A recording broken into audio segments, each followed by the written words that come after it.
ہر قسم کی حمد و ثنا، کبریائی، بڑائی اللہ رب العالمین کے لیے خاص ہیں۔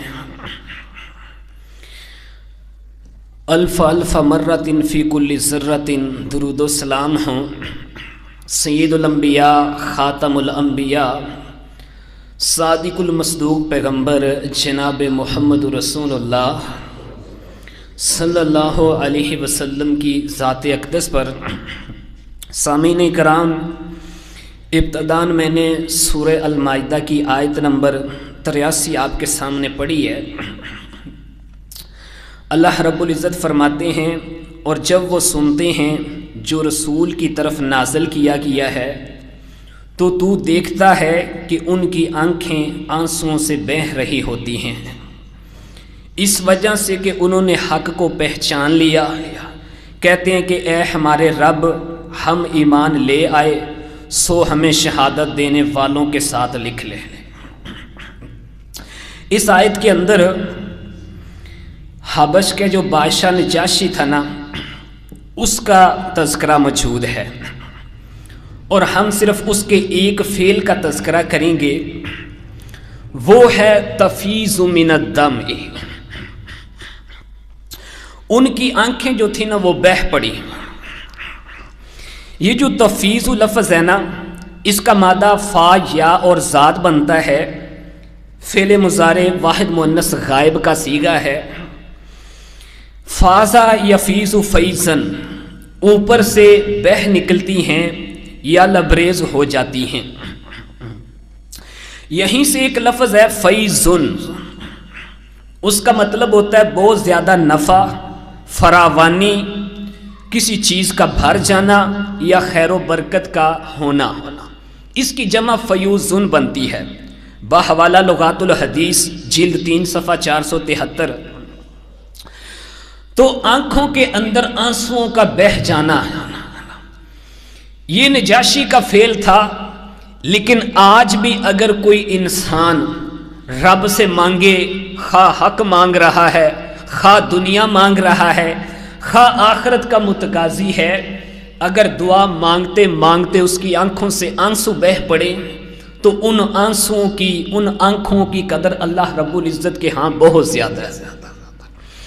صحیح البخاری کی 660 نمبر حدیث ہے، اللہ کے رسول فرماتے ہیں کل قیامت والے دن اللہ رب العزت 7 بندوں کو اپنے عرش کا سایہ عطا کریں گے، اور ان میں سے ایک وہ ورجل ذکر اللہ خالیا، ایک آدمی تنہائی کے اندر بیٹھا تھا، اس کو اللہ رب العزت کا ذکر، اس کا نام، اس کی فکر، اس کا خوف آیا۔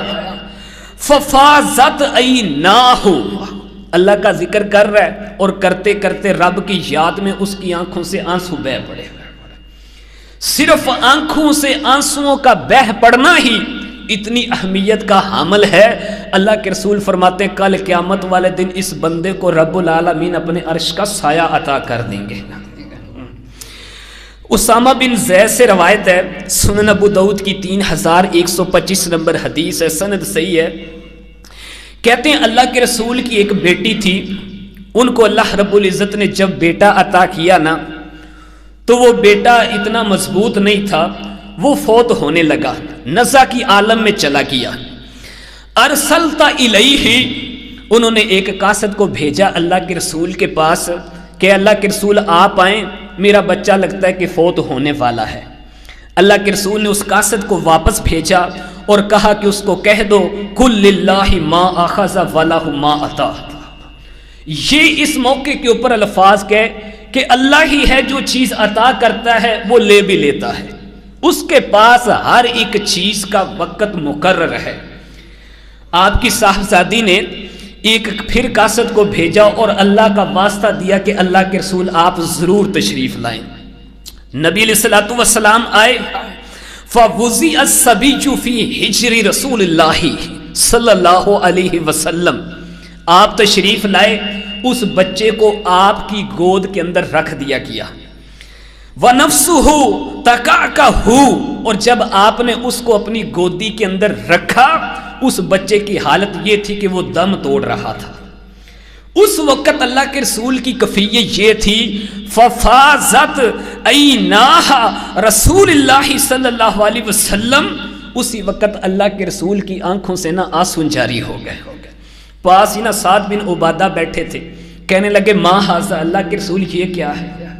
اللہ کے رسول فرماتے ہیں انہا رحمت، یہ تو اللہ کی رحمت ہے، اور یہ جو رحمت ہے وضعها اللہ فی قلوبہ من یشاء، اللہ اپنے بندوں میں سے جس کے دل کے اندر چاہتا ہے رکھ دیتا ہے، اور یہ جو رحم کا مادہ ہے اللہ صرف انہی کے اندر رکھتا ہے، من عبادہ الرحماء، پوری مخلوق میں سے جو رحم دل ہوتے ہیں نا ان کے اندر یہ رحم کا مادہ اللہ رکھ دیتے ہیں۔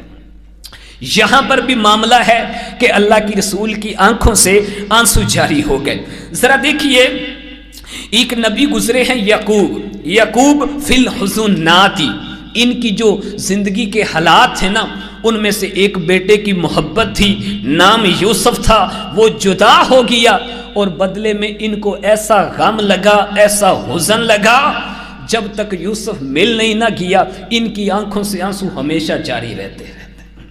یعقوب فی الحزنات وتولی عنہم وقال یا اسفا علی یوسف، ایک وقت آیا کہ ان کا جو بیٹا بنیامین تھا نا وہ بھی بچھڑ گیا، بیٹوں نے آ کے خبر دی، اور جب خبر دی ان کی خبر سننے کے بعد جب واپس پلٹے نا تو غم اتنا شدید ہو چکا تھا، کہنے لگے یا اسفا علی یوسف، ہائے افسوس میرا غم تو یوسف ہی کافی تھا، ایک یوسف کا بچھڑنا ہی مجھ سے برداشت نہیں ہے، اور اب بنیامین بھی چلا گیا، پھر اور رونا شروع ہوئے، وَبْيَضَّتْ عَيْنَاهُ، اتنا روتے ہیں یعقوب نبی فی الحزن، غم کے اندر، کہ ان کی جو آنکھوں کے یہ جو سارا کا معاملہ تھا نا دیکھنے والا، ساری کی سارے آنکھیں سفید ہو جاتی ہیں، من الحزن، غم کی وجہ سے، فہوا کظیم، اور اس وقت ان کا جو سینہ تھا، دل تھا،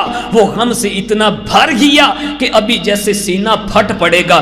اب معاملہ کیا بنا، دیکھا کہ یوسف بھی نہیں مل رہا، بنیامین بھی چلا گیا، آنکھوں سے آنسو جاری ہیں، آنکھیں بھری ہوئی ہیں آنسوؤں سے، اس وقت کہتے ہیں انما اشکو بسی وحزنی الی اللہ، ایک ہی دعا کرتے ہیں رب سے کہ یا اللہ بسی، یہ جو میرا غم، میری بے قراری ظاہر ہو چکی ہے، اور میرا جو غم ہے اس کی میں دنیا کے کسی آدمی کے سامنے شکایت نہیں کرتا، وحزنی الی اللہ، اپنے غم کا، اپنے دکھ کا اظہار تیرے سامنے رکھتا ہوں، اور اپنے بچوں کو کہتے ہیں وَأَعْلَمُ مِنَ اللَّهِ مَا لَا تَعْلَمُونَ، تم تو کہتے ہو نا کہ یوسف کو بھول جاؤں، اب بنیامین کا بھی زخم ہے، لیکن میں جانتا ہوں اللہ کی طرف سے کہ میرا یوسف زندہ ہے۔ اس کی تفسیر یوں بنتی ہے کہ ان کو اللہ کی طرف سے جب یوسف کا خواب دیکھا تھا تو پتا تھا کہ یوسف زندہ ہے، اور یوسف کے خواب نے ابھی یعنی کہ شرمندہ تعبیر ہونا ہے، اللہ سے اپنے غم کا اظہار کرتے ہیں۔ اب یعقوب نبی کی جو قسمت تھی نا، ان کی جو زندگی کی کھیتی تھی نا، وہ بالکل اجاڑ ہو چکی تھی، چمک اس سے ختم ہو چکی تھی، آنکھوں کی بینائی بھی چلی جا چکی تھی۔ اب کیا کرتے ہیں، اللہ سے جب اپنے حزن کی شکایت کرتے ہیں، اللہ نے معاملہ ہی پلٹ کے رکھ دیا۔ یوسف کو پتا چلا، اپنا کرتا بھیجتے ہیں، آنکھوں کے اوپر یعقوب کے لگایا جاتا ہے، اللہ نے ان کی آنکھوں کی بینائی کو بھی واپس کر دیا۔ اب ذرا دیکھیے بعد میں اللہ نے ان کی زندگی کی وہ حیات، وہ کھیتی جو اجڑ چکی تھی اس کو اس طرح آباد کیا، ایک دعا کے عوض، ایک دعا کے فیض سے، فیض کا مطلب میں نے بتایا بھر گئی، ایک دعا کے فیض سے میری کشت حیات چمک اٹھی، میرا لفظ لفظ ہو مستجاب، مجھے ایسی ادا دے الہ۔ جب انہوں نے دعا کی نا، اللہ نے بنائی بھی دی، اللہ نے بنیامین بھی دے دیا، اللہ نے یوسف بھی دے دیا، اور ان کی آنکھوں نے وہ منظر بھی دیکھا، 11 چاند سورج ستارے یوسف کو سجدہ کر رہے ہیں۔ یہ کیوں معاملہ بنا؟ ان کی آنکھوں سے آنسو نکل رہے تھے، انہوں نے اپنے رب کے حضور دعا کی، اور ایسی دعا جس کے اندر انسان کے آنکھوں کا آنسو پانی بھی شامل ہو جائے، رب العالمین کے ہاں وہ بڑے ہی مضبوط طریقے سے قبول ہوتی ہے۔ آئیے ذرا دیکھیے ایوب نبی تھے، ایوب فی المرضات، یہ جو نبی ایوب تھے نا، یہ سارا کا سارا جو بیماریوں کا معاملہ تھا نا اس کے اندر گھر گئے۔ مفسرین نے کئی قوال نکل کے یہ کتنے دن بیمار رہے، کتنا عرصہ رہے، لیکن آپ کو صحیح سند سے بیان کرتا ہوں۔ مسند البزار کی 6333 نمبر اور سلسلہ حدیث صحیحہ کی 17 نمبر حدیث ہے، سند بھی صحیح ہے۔ اس کے علاوہ فتح الباری کے اندر موجود ہے، صحیح ابن حبان کے اندر موجود ہے۔ اللہ کے رسول صلی اللہ علیہ وسلم خود فرماتے ہیں لابث فی بلائہ 18 سنہ، یہ جو نبی ایوب تھے نا یہ 18 سال تک بیمار رہے، 18 سال تک بیمار رہے۔ فرفضہ القریب والبعید، ان کے جتنے بھی عزیز قریبی تھے یا دور کے تھے سارے کے سارے ان سے ناتا توڑ گئے، چھوڑ جاتے ہیں۔ الا رجلین من اخوانہ، مگر 2 ان کے بھائی ایسے تھے جو صبح شام آ کے نا ایوب نبی کا حال پوچھ جایا کرتے تھے۔ ایک دن وہ دونوں آدمی، دونوں بھائی باتیں کرتے کرتے کہتے ہیں میرا خیال ہے کہ یہ جو نبی ایوب ہے نا ان سے کوئی ایسا گناہ ہوا ہے ما اذنبہ احد من العالمین، کہ ان جیسا گناہ کسی نے دنیا کے اندر کیا ہی نہیں ہوگا۔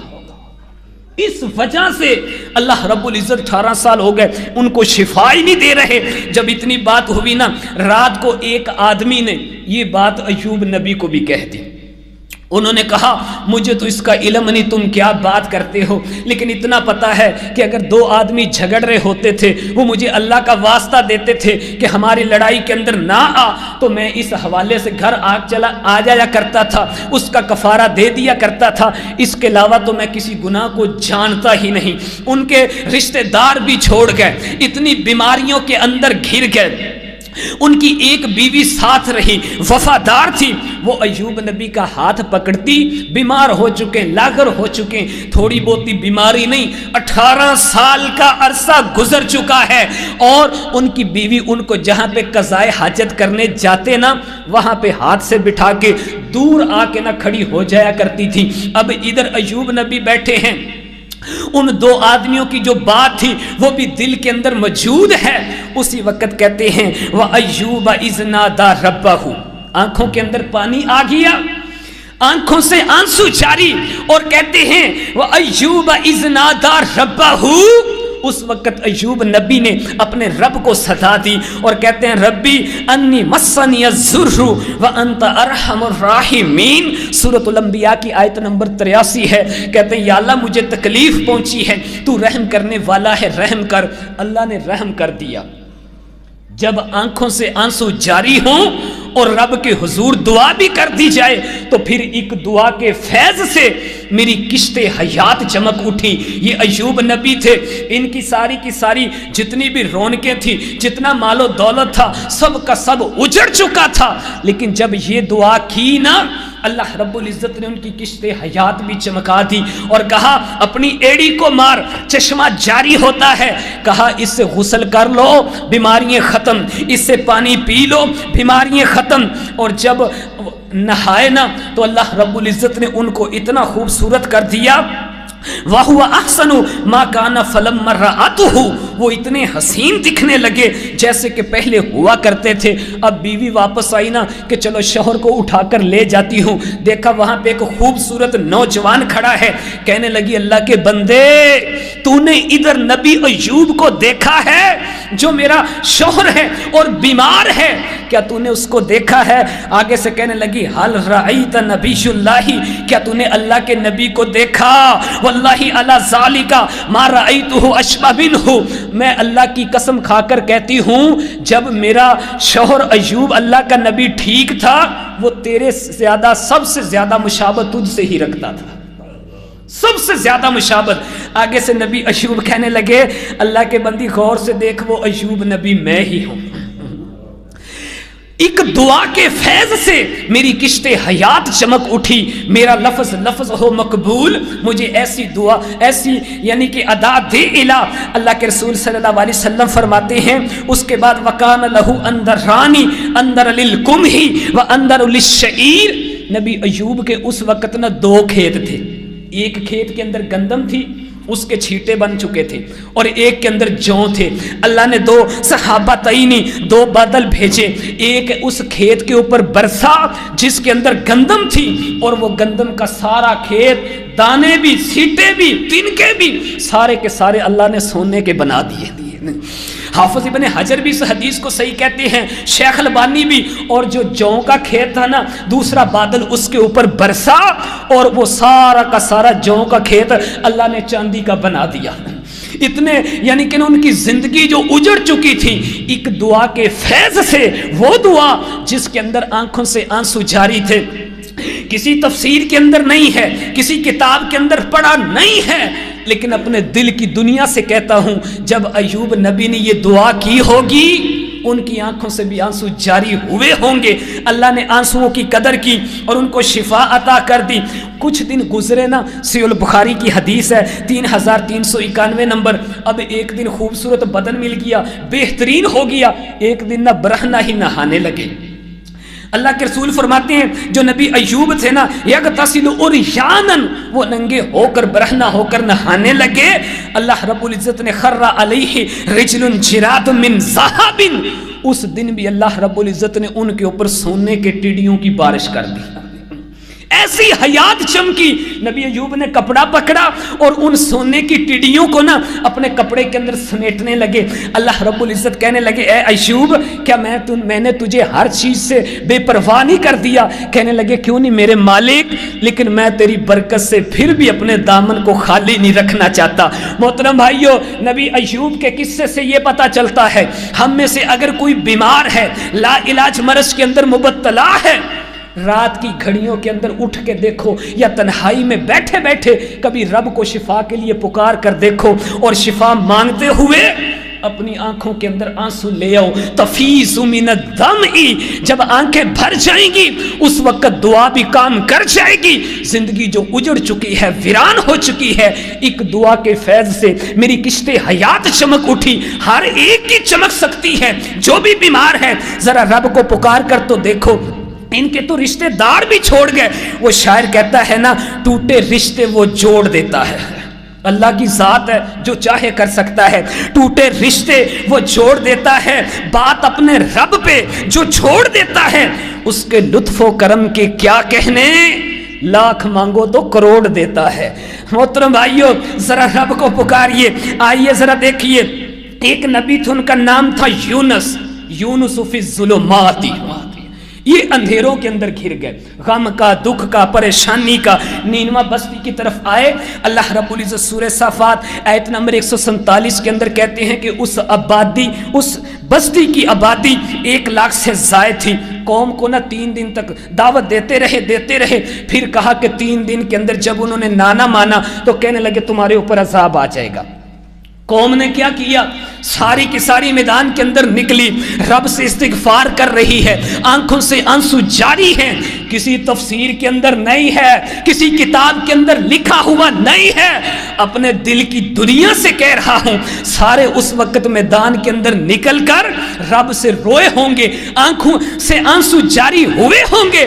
اللہ نے اتنی قدر کی، آیا ہوا عذاب نہ واحد قوم ہے، اللہ نے اس کو بھی واپس کر لیا. اب نبی یونس کو پتا چلا نا، تو جب عذاب نہیں آیا تو دل کے اندر شرمندہ ہوئے.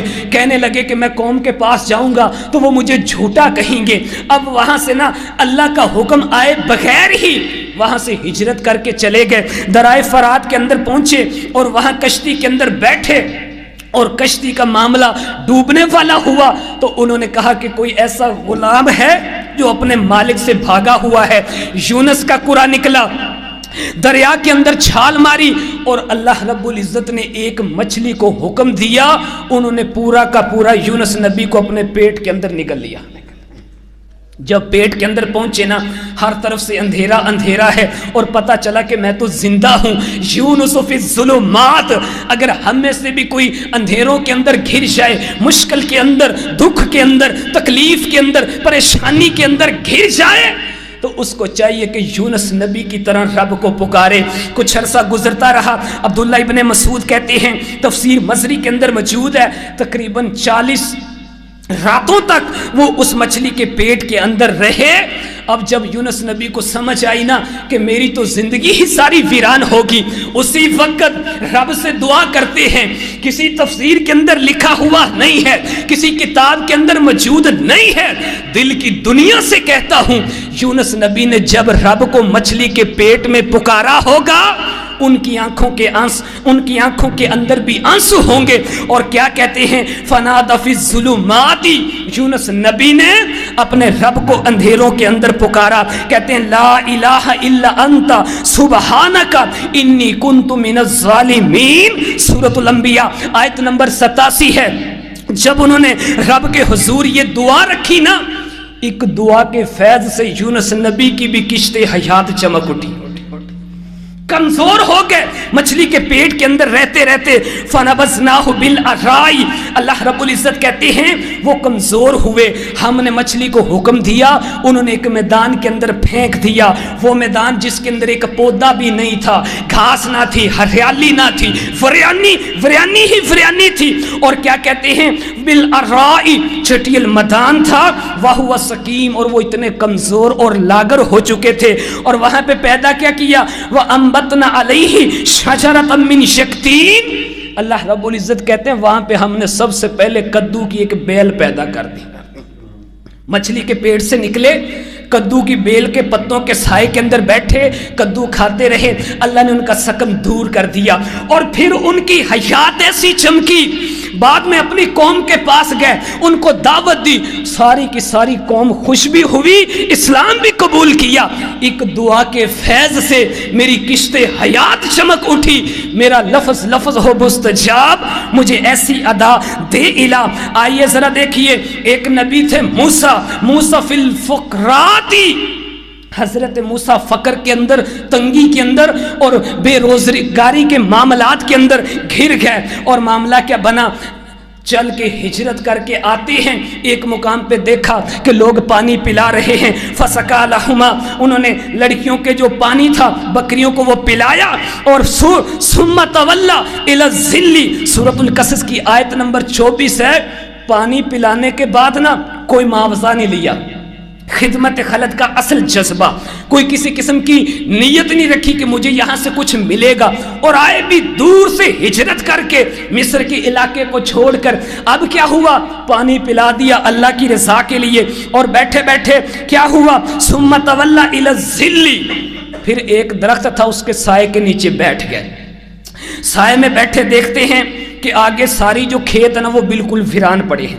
زندگی بھی ساری ویران لگی، پیچھے دیکھا تو موسیٰ علیہ السلام کو پیچھے بھی کوئی اپنا ہیلا وسیلہ نہ ملا، کوئی ایسا معاملہ نہ تھا، اس وقت ان کی حالت یہ تھی، غریب الوطن تھے، کوئی پہچاننے والا نہیں تھا، کوئی جاننے والا نہیں تھا، کوئی کاروبار کوئی کام نہیں تھا، بے روزگار تھے، اور اس وقت ان کا حال یہ تھا کہ وہ صفت ربوبیت کے متقاضی تھے، بھوک اتنی تھی کہ پیٹ جو نہ پیٹ سے لگا ہوا، بے وطنی ایسی، نہ واقفیت ایسی، غم خار ایسے، نہ گھر، اور دشمن کے خوف کا بھی، طاقت کا بھی خوف، غرض ہر لحاظ سے وہ تنگ ہی تنگ تھے، فقیر ہی فقیر تھے، فقر ہی فقر تھا ان کے پاس، تنگ دستی ہی تنگ دستی تھی۔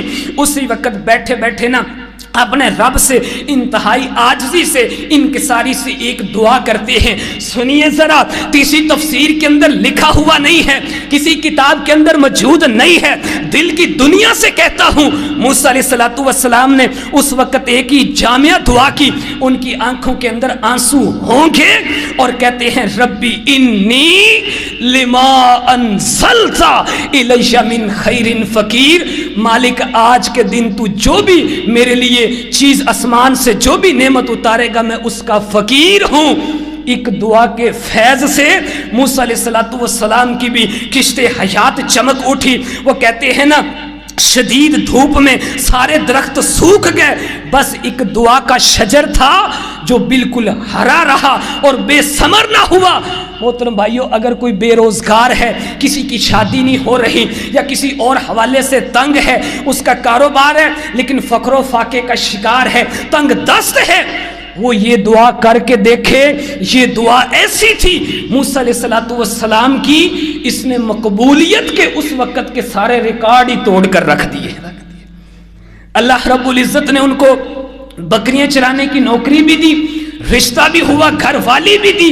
اگر کوئی ان حوالے سے پریشان ہے نا تو موسیٰ علیہ السلام کی دعا کو اپنا سارا کا سارا حرز جاں بنا کے دیکھے، انشاءاللہ آپ دیکھیں گے آنکھوں کے اندر آنسو سجا کر ایک مرتبہ کہہ کر دیکھیے، ربی انی لما انزلت الی من خیر فقیر۔ یہ سورۃ القصص کی آیت نمبر 24 کے اندر دعا موجود ہے۔ آئیے ذرا دیکھیے رب العالمین کی رحیمیت دیکھیے۔ اللہ رب العزت فرماتے ہیں، نبی علیہ الصلوۃ والسلام فرماتے ہیں، صحیح البخاری کی 1145 نمبر روایت، ينزل ربنا تبارک و تعالی كل ليلة الى سماء الدنيا۔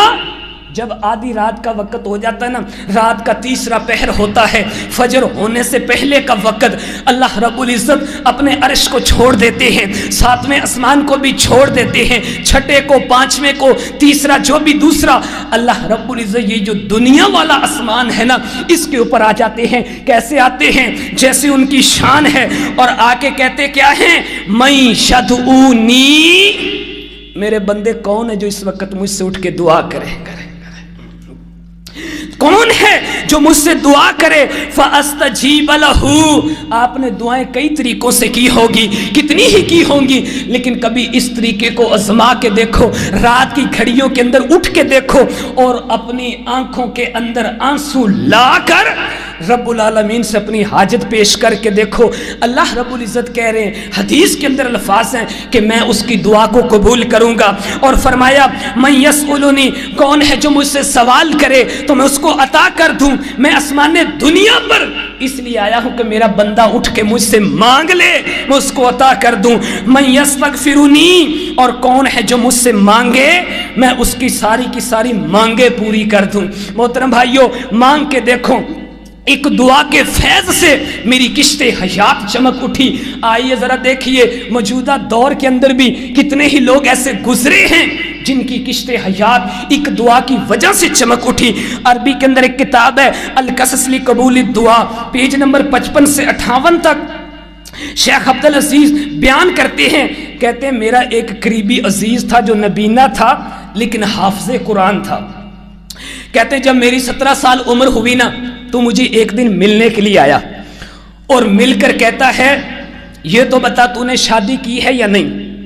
وہ کہتا ہے میری عمر تو شادی کو ہو چکی ہے لیکن مجھے کوئی رشتہ دے گا کون؟ ایک تو میں آنکھوں سے اندھا ہوں، اوپر سے میری شکل بھی اچھی نہیں ہے۔ انہوں نے کہا اللہ کے بندے کیوں مایوس ہوتا ہے، جا کوئی نہ کوئی ہیلا بہانہ کر۔ کہتا میں بڑے کر چکا ہوں، پہلے میں اپنے والد کے پاس گیا، والد مذاق اڑانے لگا، کہتا تجھے کون رشتہ دے گا، ایک تو تیری صورت بھی خوبصورت نہیں ہے، اوپر سے تو اندھا ہے، تجھے کس نے بیٹی دینی ہے؟ کہتا اس کے بعد میں اپنی والدہ کے پاس گیا، میری والدہ میرا مدعا سننے کے بعد نا میری عقل کے اوپر ماتم کرنے لگی، کہنے لگی گھر کے اندر تو خرچے پورے نہیں ہوتے، اتنا فقر ہے ہم روٹی بمشکل سے پکا کر کھاتے ہیں، اور تیری شادی کے لیے پیسے کہاں سے آئیں گے؟ اور یہ تو بتا تجھے کوئی بیٹی دے گا کون؟ کہتا میں نے ہر طرف سے ہیلے بہانے کر لیے، پھر ایک دن بیٹھے بیٹھے نا میرے دل کے اندر یہ بات آئی میں بھی کتنا بیوقوف ہوں، کبھی کس کے سامنے ہاتھ پھیلاتا ہوں، کبھی کس کے سامنے استدعا کرتا ہوں، وہ میرا جو مالک ہے جس نے مجھے پیدا کیا ہے کیوں نہ آج جا کے اس کا دروازہ کھٹکھٹا دوں۔ کہتا ہے معاملہ کیا بنا، جب آدھی رات کا وقت ہوا نا تو میں مسجد کے اندر چلا گیا، میں نے دعا کی، اور دعا کرتے کرتے کہتا ہے میری آنکھیں جو تھی نا وہ آنسوؤں سے بھر گئی، اور دعا کرتے کرتے کہتا ہے یا اللہ مجھے لوگ بدصورت کہتے ہیں لیکن میرا خالق تو تو ہے، مجھے بدصورت بھی تو نے ہی پیدا کیا ہے نا، لوگ مجھے کہتے ہیں یہ کوئی بے روزگار ہے، کاروبار نہیں کرتا، یہ غریب ہے۔ کہتا ہے یا اللہ مجھے بے روزگار بھی تو آپ ہی نے رکھا ہے، مجھے غریب بھی تو آپ ہی نہیں بنایا ہے، اور لوگ کہتے ہیں تیری شادی نہیں ہو سکتی۔ مولا دوسروں کی طرح میرے دل کے اندر بھی خواہش جاگ چکی ہے کہ میں شادی کرنا چاہتا ہوں۔ کہتا میں روتا رہا، آنکھوں سے آنسو جاری رہے، روتے روتے نہ بعد میں دعا ختم کی، وہیں پہ میں نہ سو گیا، میری آنکھ لگی، جب آنکھ لگی نا تو بعد میں مجھے ایک خواب آیا خواب کیا دیکھتا ہوں کہ ایک بالکل تپتا ہوا صحرا ہے، ریگستان ہے، ہر طرف دھوپ ہی دھوپ ہے، چٹیل میدان ہے، کوئی وہاں پہ ہریالی نہیں ہے۔ کہتا وہاں پہ اچانک میں بیٹھا ہوں، جل رہا ہوں، سڑ رہا ہوں، اچانک آسمان کا دروازہ کھلتا ہے اور میرے اوپر ایک خیمہ آ کے گر جاتا ہے، اور اس خیمے کے اندر جب میں نے اپنے آپ کو محسوس کیا مجھے ایک بڑی ٹھنڈک ملی، اور میں نے نا اس ٹھنڈک کے اندر ایک سکون محسوس کیا۔ میری آنکھ کھلی تو میں ایک تعبیر کرنے والے کے پاس گیا، اس کو اپنے خواب کی تعبیر بتائی۔ وہ خواب سن کے حیران رہ گیا، کہنے لگا خاندان کی جو سب سے خوبصورت تمہاری خاندان کی لڑکی ہے نا، یا جو امیر ہے، جا اللہ کی طرف سے دروازہ کھل گیا ہے، اس کا جا کے رشتہ مانگ، تجھے عطا کر دیا جائے گا۔ ایک دعا کے فیض سے میری کشتی حیات چمک اٹھی۔ اب وہ کہتا ہے سیدھا میں اپنی والدہ کے پاس نہیں کیا، اپنے والد کے پاس نہیں کیا، سیدھا اس سے وہ جو ہمارے خاندان کی سب سے امیر ترین اور خوبصورت جو لڑکی کا باپ تھا نا، میں نے اس سے جا کے بات کی کہ میں شادی کرنا چاہتا ہوں، میری شادی کر دیجئے۔ اس نے اس کو گھر کے اندر بٹھایا، ادب سے احترام سے اپنی بیوی کو کہنے لگا ٹھیک ہے یہ بے روزگار ہے، ٹھیک ہے یہ اندھا ہے، نبینا ہے، لیکن یہ حافظ قرآن بھی تو ہے، لیکن یہ حافظ قرآن بھی تو ہے، اس کی شادی ہم اپنی بیٹی سے کر دیتے ہیں۔ وہ نبینا کہتا ہے ایک ہفتہ نہیں گزرا تھا، میرے خاندان کی سب سے امیر ترین خوبصورت لڑکی ایک ہفتے کے اندر اندر بیوی بن کے میرے گھر کے اندر موجود تھی۔ ایک دعا کے فیض سے میری کشت حیات چمک اٹھی، میرا لفظ لفظ ہو مقبول، مجھے ایسی ادا دے الہ اور کمال۔ دیکھیے سنن ابو داؤد کی 1488 نمبر حدیث ہے، اس کی سند بھی صحیح ہے۔ اللہ کے رسول فرماتے ہیں ان ربکم تبارک و تعالی، بے شک جو تمہارا رب ہے نا بڑے ہی برکت والا ہے، و تعالی حی کریم، اور وہ زندہ ہے اور بڑے ہی کریم ذات والا ہے، یستحی من عبدہ۔ اور دیکھیے اللہ کے رسول فرماتے ہیں اللہ رب العزت کو بھی اپنے بندے سے نہ شرم آتی ہے، اذا رفع الیہ شفیہ، جب بھی بندہ اپنے ہاتھوں کو رب کے حضور اٹھاتا ہے نا، اب تھوڑی دیر کے لیے سوچئے کہ رب العالمین اس موقع پر کیوں شرماتے ہیں؟ ہمیں تو شرم نہیں نہ آتی کسی غیر سے مانگتے ہوئے، کسی مرے ہوئے سے ہاتھ پھیلا کے مانگتے ہوئے، کسی قبر والے سے، شجر والے سے، حجر والے سے، لیکن ذرا دیکھو رب العالمین کو شرم آتی ہے کس بات پر؟ کبھی تھوڑی دیر کے لیے رک کرنا اس حدیث کے اندر غور کر کے دیکھو، اللہ رب العزت کے حضور جب زمین کے اوپر بیٹھا ہوا پریشان بندہ ہاتھوں کو اٹھاتا ہے تو اللہ دیکھتے ہیں کہ میں کتنا بڑا رب ہوں، سب سے بڑا میں ہوں، میرے خزانوں کے اندر کوئی کمی نہیں ہے، میرے خزانوں کے اندر کسی قسم کی کوئی کوتاہی نہیں ہے، اور میں اتنا بڑا رب ہو کر بھی اپنے بندے کو نہ دوں تو یہ بات شرم والی ہے۔ اللہ کہتے ہیں مجھے شرم آتی ہے میرا بندہ جب میرے سامنے ہاتھ اٹھاتا ہے ان یردہما صفرا، کہ میں اپنے بندے کے ہاتھوں کو کبھی خالی موڑوں۔ کبھی رات کی تنہائیوں میں اٹھ کر دیکھو، اپنی آنکھوں کے اندر آنسو سجا کر دیکھو اور اس سے مانگ کر دیکھو، وہ تمہاری جھولیوں کو بھر دے گا۔ وہ شاعر کہتا ہے نا وہ غم ڈھالے گا خوشیوں میں جو غم رب کو بتاؤ، تو اپنا غم رب کو بتاؤ تو صحیح، کبھی کس کو بتا رہے ہو کبھی کس کو، وہ غم ڈھالے گا خوشیوں میں جو غم رب کو بتاؤ، تو پلٹ جائیں گے سب پانسے جو نظریں اس کے سامنے جھکاؤ، تو لگے جو زخم دل پر مندمل کر دے گا سب ہی وہ، لگے زخم جو دل پر مندمل کر دے گا وہ سبھی، وضو اشکوں سے کر کے اس کے سامنے ہاتھوں کو اٹھاؤ، تو جب یہ بات بنے گی نا تو اللہ آگے کہتا ہے یہ دنیا سب گرائے گی، وہ رب تمہیں گرنے نہیں دے گا۔ کتنے دشمن ہیں، کتنے معاملات بگڑے ہوئے ہیں، یہ دنیا سب گرائے گی، وہ رب تمہیں گرنے نہیں دے گا۔ گرو جو سامنے اس کے، اگر سجدے میں جاؤ تو ہوائیں موڑ لیں گے رخ بجانے جو بھی آئیں گی، ہوائیں موڑ لیں گے رخ بجانے جو بھی آئیں گی، اگر رب پر یقین رکھ کے اپنا دیا جلاؤ تو ہوا کا کام ہوتا ہے دیے کو بجھا دینا. دشمن ہزار ہیں لیکن اگر رب کے اوپر یقین رکھ کے کوئی بھی نیک کام کرنے کا ارادہ کر لو, دیا جلا لو, اور اللہ کے پاس اتنی قوت اور طاقت ہے کہ ہوائیں بھی اس دیے کو بجھا نہیں پائیں گے. ہوائیں موڑ لیں گے رخ بجھانے جو بھی آئیں گی. اگر رب پر یقین رکھ کے دیا اپنا جلاؤ تو صدا تم کو بھی آئے گی, بتا تیری رضا کیا ہے. صدا تم کو بھی آئے گی, بتا تیری رضا کیا ہے. رضا کی سامنے اس کے جو تم مسکراؤ تو طلب دنیا کی لے کر تم یوں ہی بیکار جیتے ہو. سنور جائے گی دنیا بھی ذرا عقبہ سجاؤ تو خزاں ہو خشک سالی ہو صدا گلشن ہرا ہوگا. خزاں ہو خزاں ہو خشک سالی ہو صدا گلشن ہرا ہوگا. اگر موسم نہ دیکھو بس رب کے در پہ آ کے جھک جاؤ تو جب تم آؤ گے آنکھوں میں آنسو بہاؤ گے. رب کوئی کسی کیٹاگری کے اندر بھی ہے اس کی مرادیں پوری کر دے گا. آئیے ذرا دیکھیے, وہ تو بغیر موسم بھی ہر ایک کو کچھ بھی عطا کر سکتا ہے. مریم علیہ السلام کی والدہ تھی, ان کا نام تھا حنا بنت فقوس اور والد کا نام عمران تھا, جس کی وجہ سے سورہ آل عمران ہے. ان کے پاس نہ اولاد نہ تھی, جس کی وجہ سے حنا بہت پریشان رہتی. تفسیر ابن کثیر کے اندر موجود ہے, ایک مرتبہ چڑیا کے نہ ایک گھونسلے کو دیکھا. چڑیا اڑ کے آتی ہے اور منہ کے اندر نہ دانا لے کر آتی ہے اور اس کا گھونسلہ بچوں سے بھرا ہوا ہے اور اس کے منہ کے اندر ڈال دیتی ہے.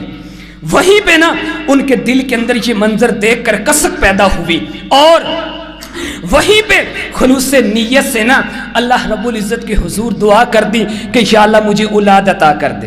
کچھ عرصہ گزرا, ان کی وہ جو بیوی تھی نا عمران کی وہ حاملہ ہوئی اور انہوں نے نا رب سے مانگا کہ یا اللہ ہمیں بیٹا عطا کر دے. اللہ نے بیٹے کی بجائے مریم عطا کر دی. اب جب مریم عطا کر دی, انہوں نے بیت مسجد اقصی کے لیے اس کی عبادت کے لیے وقف کر دیا.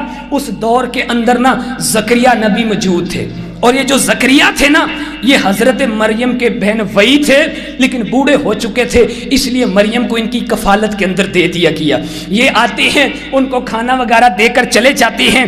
ایک وقت ایسا آیا زکریا بوڑھے ہو چکے ہیں, مریم کے پاس آتے ہیں اور آ کے دیکھتے ہیں کہ مریم کے پاس ایسے پھلوں کا ڈھیر لگا ہے جن کا موسم بھی نہیں ہے, جن کا موسم بھی نہیں ہے.